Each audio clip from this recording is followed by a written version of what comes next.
Dewi, dyma fideo cloi i esbonio gweithgareddau yr wythnos dwi a Miss Davies wedi trefnu ar eich gyfer chi.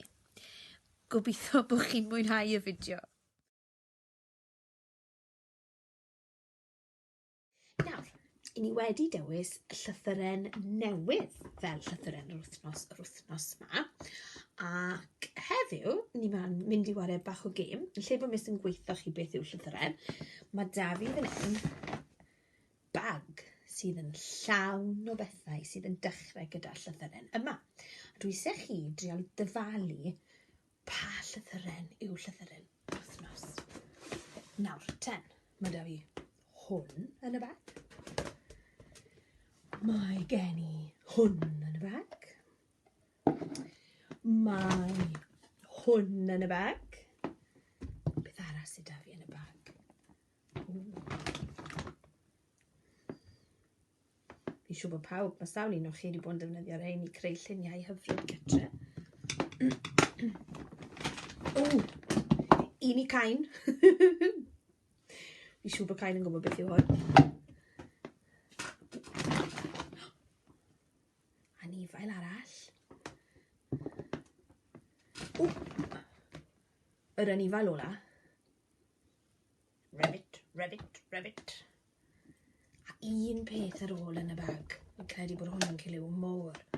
Mae'r person yma yn dechrau gyda'r llythyren yma. Pwy yw hwn gweud? Chi'n iawn! Buzz yw hwn. Buzz Lightyear. Ac mae bucket. Balloon. Bat. Hala balloon. Brush. Brachiosaurus.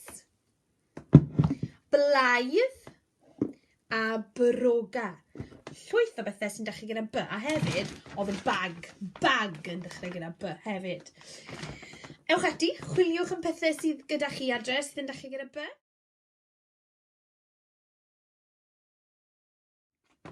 Nawr, mathemateg wythnos yma, i ni yn edrych ar y sgil o adnabod pa rhif sydd yn un yn llai na'r rhif eraill. Nawr 10. Yn stori Handa, mae Handa yn rhoi 7 ffrwyth blasus mewn i basget ei ffrind hi Aceo. Ond yn anffodus, ar y ffordd i weld Aceo, mae yna 7 anifail drwg yn dwyn y ffrwythau ar y ffordd. Un ar y tro. Nawr 10. Hoffen ni, dwi wedi casglu basged o bethau hyfryd yma heddiw. Teganau dwi wedi dewis. Beth am i ni gyfri sawl peth sydd yn fy masged i? Mae gen i 1, 2, 3, 4, 5 peth yn fy masged i. 5 peth. Nawr, os dyna i un peth allan o'r basged, sawl peth sydd ar ôl gweud? Oedd 5 peth gyda Miss Anthony, a mae un wedi mynd.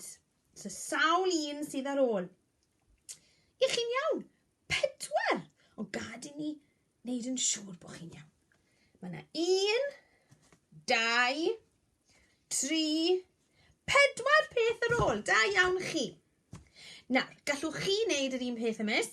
Cewch chi gasglu pethau mewn basget, neu mewn bag, neu beth bynnag, a wedyn cyfri sawl peth sydd â chi, a wedyn tynnu un i ffwrdd, a dyfalu, neu meddwl beth sydd yn un yn llai, a wedyn cyfri i gwirio bod chi'n iawn. Okay? Llwch chi casglu ffrwyth fel sydd â Handa, neu teddies fel Miss Anthony, neu beth bynnag eich chi moyn. Llyfrau, beth bynnag. Okay? Basged llawn blociau, os ych chi moyn. Wedyn tynnu nhw mas, un ar y tro, i chi cael dysgu pa rhif sydd yn dod cyn rhifau, dy fe? Rhif 1 yn llai. Mae y daflen i gael hefyd, ac ar y daflen yma, mae basged Handa ar y taith. fan hyn, mae yna 7 ffrwyth ble mae'n dechrau, achos bod wedi rhoi 7 ffrwyth mewn, a wedyn ar y taith, mae 1 yn llai pob tro. Os ych chi am, gewch chi rhoi'r rhifau cywir yn y bocsys o dan, pob basged. Wedyn ysgrifennu fan hyn, pa rhif sydd 1 yn llai na 10, 7, 5, mae yna llinell rhif ar y gwylod i helpu chi fyd. Ia?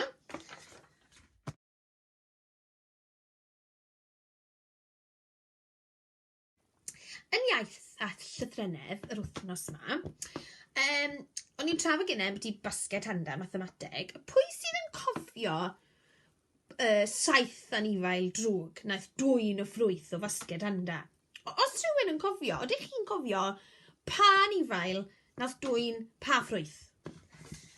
Nawr, mae taflen i gael, allwch chi gyda'r anifeiliaid fan hyn, lawr yr ochr, a'r lluniau a enwau'r ffrwythau ar y top.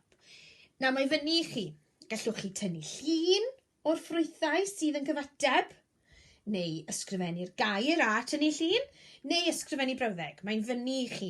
Does dim rhaid, os nag oes printed â chi adre, gallwch chi tynnu llun yr anifail a'r ffrwyth ar ei fwysau. Iawn? Diolch.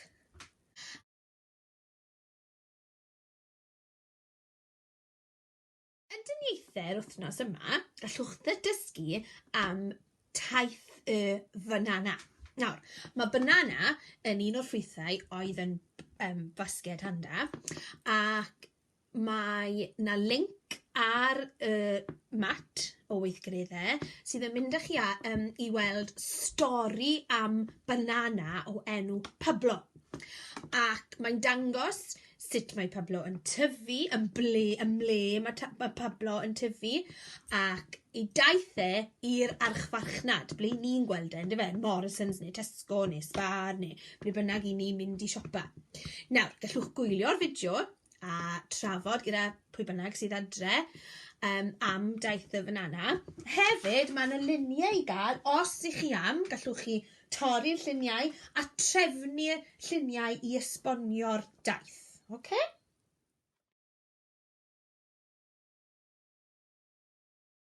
Wythnos yma yn gweithgaredd celfyddydau mynygiannol ydy creu mwgwd masg, iawn. Creu mwgwd o anifail sydd yn stori surprise handa, neu unrhyw anifail sydd yn byw yng nghyfandir Affrica. Gallwch defnyddio, os oes plat papur dych chi adre i greu'r mwgwd. Peidiwch y poeni os na, gallwch chi defnyddio papur neu torri falle siap mwgwd allan o bocs grawnfwyd neu unrhyw fath o carfwd sydd â chi gytre. Dwi'n edrych mlaen i weld pawb wedi gwisgo ei mwgwd nhw. Hala llun i Miss Anthony, Miss Davies, o chi yn gwisgo'ch mwgwd, iawn? Digidol, mae link i gyfres o weithgareddau am 2 ffrind sydd eisiau salad ffrwythau i de. Nawr, gallwch gwrando ar y stori, a mae can i gael hefyd, a mae gweithgareddau i wneud ar y stori, ar hwb. Ia? Dwi wedi mwynhau gwrando ar y stori a'r can, i fod yn onest, a mae'r gan wedi bod yn sownd yn pen Miss Anthony ers chwilio'r adnodd yma ar wythnos yma.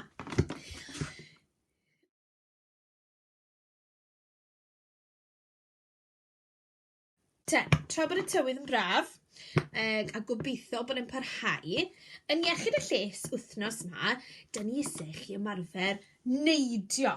Iawn?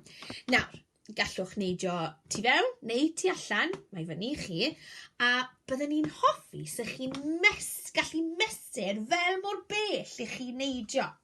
Gallwch chi defnyddio pensiliau, blociau, beth bynnag sydd â chi adre i fesur. A falle ymarfer, mesur fel mor bell chi'n gallu neidio falle ar ddydd Llun, a wedyn falle ymarfer neidio, a erbyn dydd Gwener, falle, sa chi'n mesur eich hunain to yn neidio, falle byddwch chi'n gallu neidio ymellach.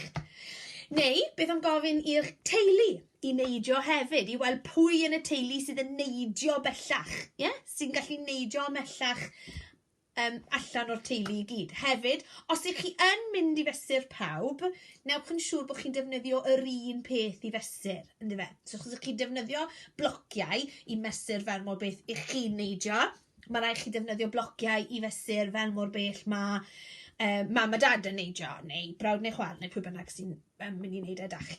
Okay? Mwynhewch! Falle na i neidio rhywbryd a gweld